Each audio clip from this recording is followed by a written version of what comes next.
यज्ञ हो रहा है, ये यज्ञ होता कहाँ है राजा शिव का? यज्ञ सबके शरीर के ऊपर होता यज्ञ स्थल। और ये घोड़ा है मन, मन को भगाया जाता है और छोड़ करके देखा जाता है कहाँ तक भागेगा। और जब उसको ये देखा जाता है जहाँ पर रुक जाए जिस इंद्रिय के पास, बस उस इंद्रिय को पकड़ लिया जाता है। और उस इंद्रिय को जब कैद में रख के बंधन में रखा जाता, दंडित किया जाता है। और जब 9 दरवाजों पर ये मन भागता हुआ भटकता हुआ जाता है और जहाँ पर फंस जाता है समझ लो ये वही घोड़ा है, ये वही घोड़ा है मन। आज घोड़ा भागता हुआ जा रहा है, किसी ने जब नहीं रोका और इंद्र ने सोचा कि हमारी कुर्सी चली जाएगी, तो इंद्र ने सामना न करने की बात समझी कि हमको सामना ना भी करना पड़े और काम भी निकल जाए। तो उन्होंने घोड़ा चुरा करके कपिल मुनि के आश्रम में बांध दिया, जाकर आश्रम में बांध दिया। लेकिन घोड़े को ढूंढा जाने लगा, लेकिन पृथ्वी पर ढूंढते ढूंढते जब पता न चला तब उनके लड़के सेना समेत 6 कोस जमीन रोज खोद कर खा जाते हैं 6 कोस जमीन खोद कर। और पहुंच गए जहाँ गंगा सागर बना है कपिल मुनि के आश्रम पर। और कहा अच्छा, आंखें बंद किए बैठे, ये देखो चोर बैठा है। और घोड़ा पीछे बंधा था, उल्टे सीधे शब्द भी कहे, लेकिन महात्मा ने जब नहीं बोला तो लात और थप्पड़ों से पिटाई करना प्रारंभ कर दिया। महात्मा ने आंखें खोली तो इतने दिन की तपस्या थी और उनकी भौहें जो नीचे को लटक रही थी, और जब देखा तो देखते ही देखते भस्म हो गए। और जब भस्म हो गए तब आज इन्हीं के वंश में भागीरथ में है, इनकी पीढ़ी बड़ी लंबी है। भागीरथ ने तपस्या, अंशुमान, रसमंजस ये सब हुए, लेकिन इनसे जब काम नहीं चला रघुदिलीप ये सब, तो कहा कि तुम्हारे वंश का कोई होगा बोला गंगा जी को। लेकिन जब इनके घर में आपत्ति आई तो कहा कि अब क्या करें, जैसे पितृ दोष लग जाता है तो कहते हैं कि भाई आपत्ति बहुत बड़ी है, तो पंडितों के पास में जाओ, विचरा के देखो से बात क्या है कि आपत्ति का हल नहीं निकल रहा। तब क्या करते हैं, ब्राह्मणों के पास में जाते, कहते महाराज जी अब हमें बताओ हमारा काम ऐसे ही चूल्हा का हो, का बिगड़ गया है। एक जन ऐसे रहा तो काला ऐसा है, पंडित तेरे पूछो, हम भर करते मरे जाए, लेकिन कुछ काम नहीं बन।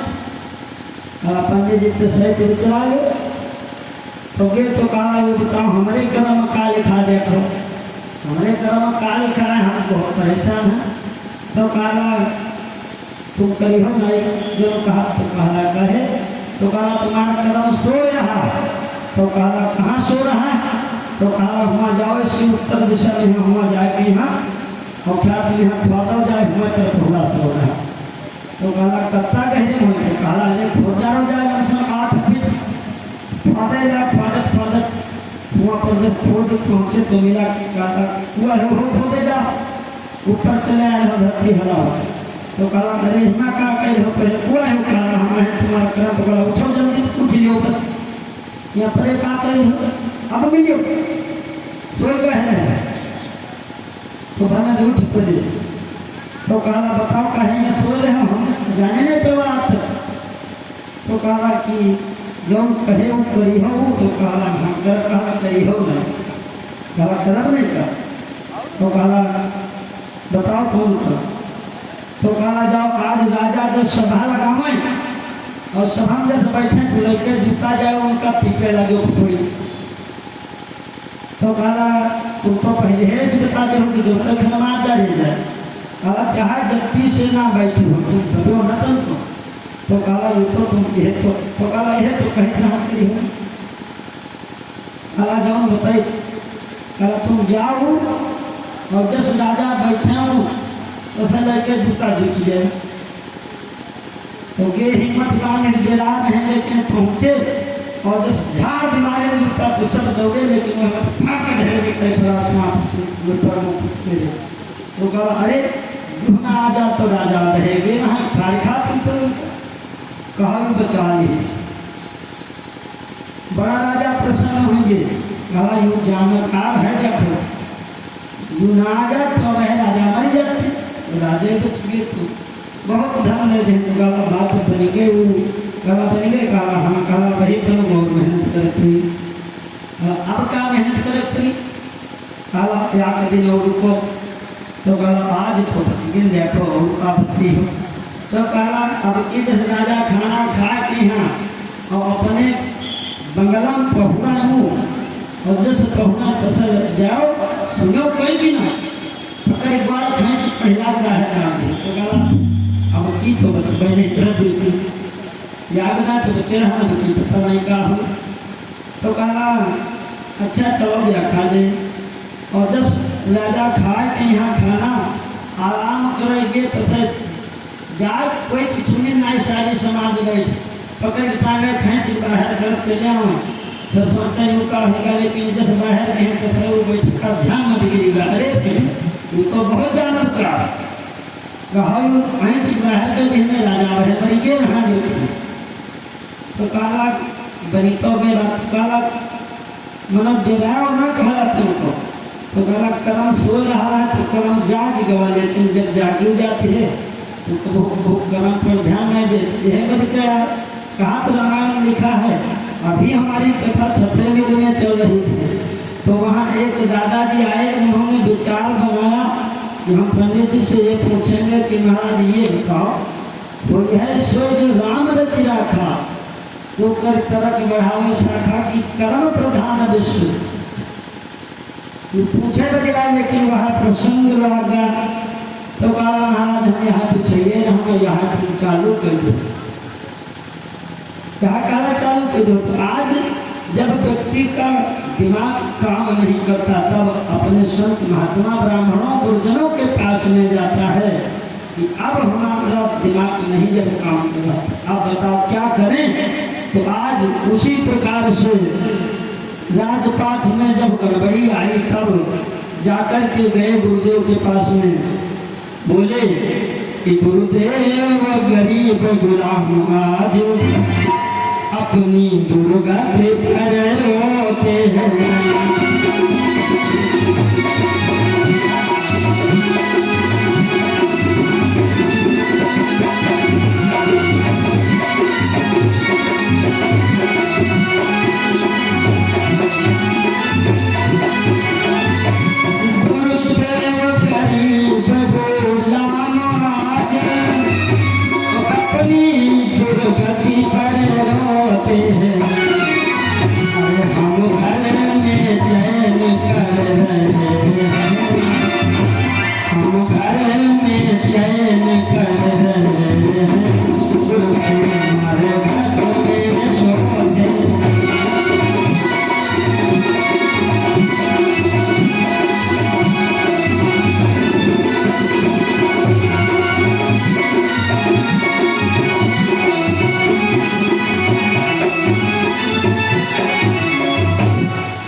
सब मरघट में पड़े हैं और अभी उनकी मुक्ति नहीं हुई, तो हमारे लिए राजपाट सब बेकार, जिसके पूर्वजों का कार्य न हो।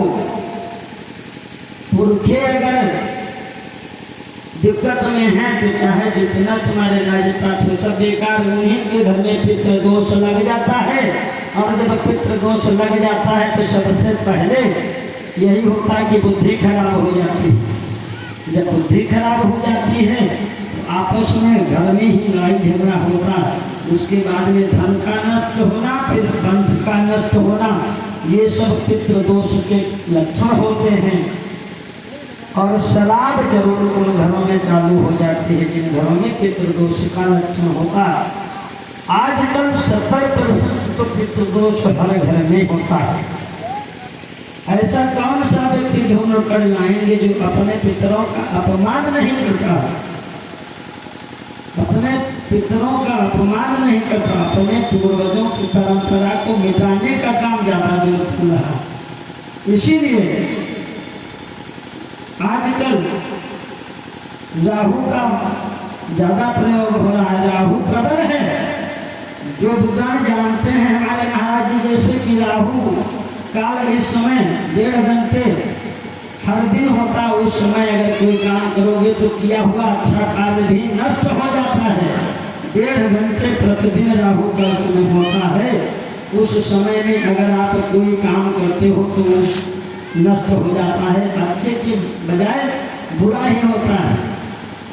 इसलिए चाहे जिस जगह पे जाओ, चाहे जितना अच्छा काम करो, तुम्हारे सामने मैंने कल बताया था दृष्टा और दर्शक दो होते हैं, और यहाँ पर कई दर्शक बैठे हैं।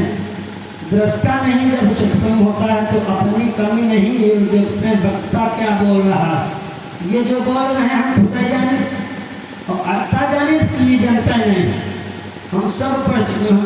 कई जगह ग्रंथ कहा पुराण पढ़े, राजा रानी का नाम जाने तेरे न कल्याण हुई, न पुराण जाने जाए तेरे कल्याण हुई। राजा परीक्षित तो राजा खुद रहा, लेकिन राजा रानी के कथा का है सुनेंगे तो भागवत पूछा रहा, लेकिन राजा रानी कथा का है सुने। राजा रानी की कथा कीर्तन जैसे और भजन, राजा महाराजाओं की बड़ाई करना, ये कीरत गाना बना करके कि उनसे हमें कुछ लेना है, जैकी जय जयकार करी हो तो वो देती का प्रचार करी हो। और जो भजन होता वो चोरी नहीं होता, कीर्तन होता गाना होना, जैकी बड़ाई करने लगे खुद घर में निरा लेके करो चाहे ऐसे जहाँ बैठो तारीफ करने लग गया वो बड़े अच्छे प्रधान है जातो धन रहे तुमका चाहे कुछ न मिले हो तो न दे जाती है तुम्हारा आधारों कार्ड में राशनों कार्ड में कहो तुमका चुरा दे जाना। ये राजा महाराजाओं की बड़ाई करना है कीर्तन, और भजन होता है चोरी में। चोरी में भजन किया जाता है कि नाम चले न विद्या डोले और राम नाम घट ही माँ बोले, वो होता है भजन। और कीर्तन तो राजा महाराजाओं की बड़ाई करना। तो तार्की लोग बहुत से आ जाते हैं कि हम खुद जानते हैं, हम इतना जानते हैं, कोई जानते ही नहीं, ऐसे बहुत लोग होते हैं। लेकिन जब तक सत्संग में जानकारी ये न हो कि हमको करना क्या चाहिए, तब तक बात समझ में नहीं आती।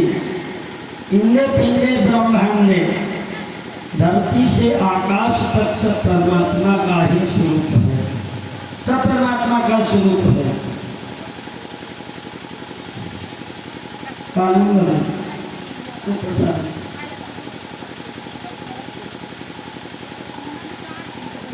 आज जब वशिष्ठ जी ने सब वृतांत कह सुनाया तो उन्होंने गंगा की तपस्या की, और गंगा की तपस्या करके इस पृथ्वी पर लाए, गंगा की तपस्या करके लाए हैं। ये अपने पूर्वजों का उद्धार किया था, ये तुम्हारे ही वंश में हुए हैं। ये कथा विश्वामित्र महाराज राम को सुना रहे हैं, राम को सुना रहे हैं। आज राम कथा में प्रश्न जगह जगह पर आ जाते हैं।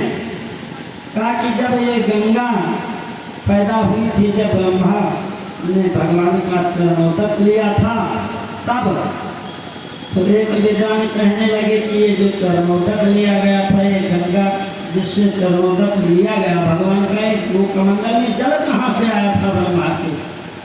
ब्रह्मा के कमंडल में जल कहाँ से आया था?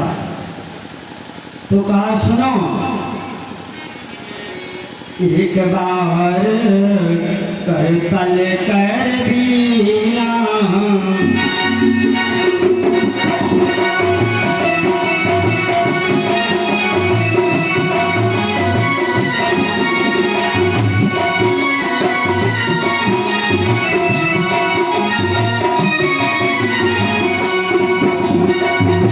एक बार कर तल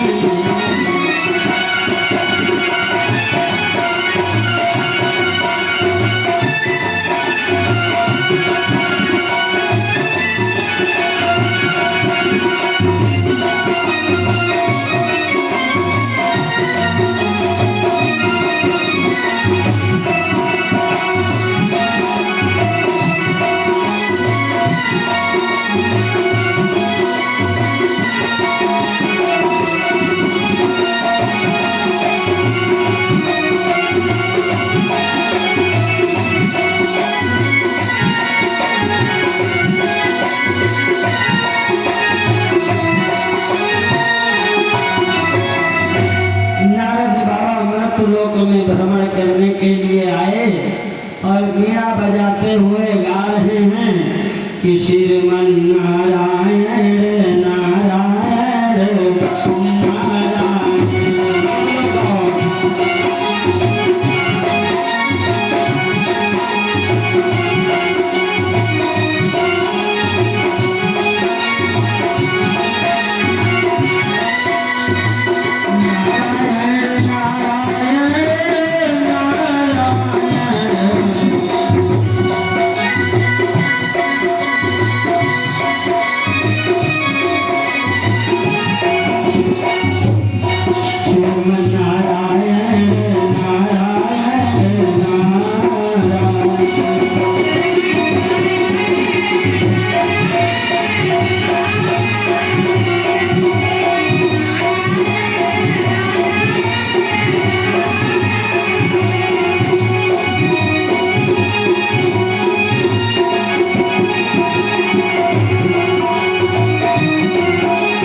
नारद बाबा ने गीत गाया, लेकिन गीत गाया कभी था नहीं, तो गाना बजाना जिसका काम है वही ये गीत विद्या, संगीत विद्या, गायन विद्या, ये सामवेद से निकली हुई विद्या है। ये सबके ऊपर है, सभी विद्याओं को फीका कर देने वाली विद्या है। आज नारद बाबा गाना तो चालू कर दिया, लेकिन गा न पाए, स्वर कथ गए। और जब स्वर कथ गए तो हुआ क्या? अरे जो जो स्वर तीनों मुनि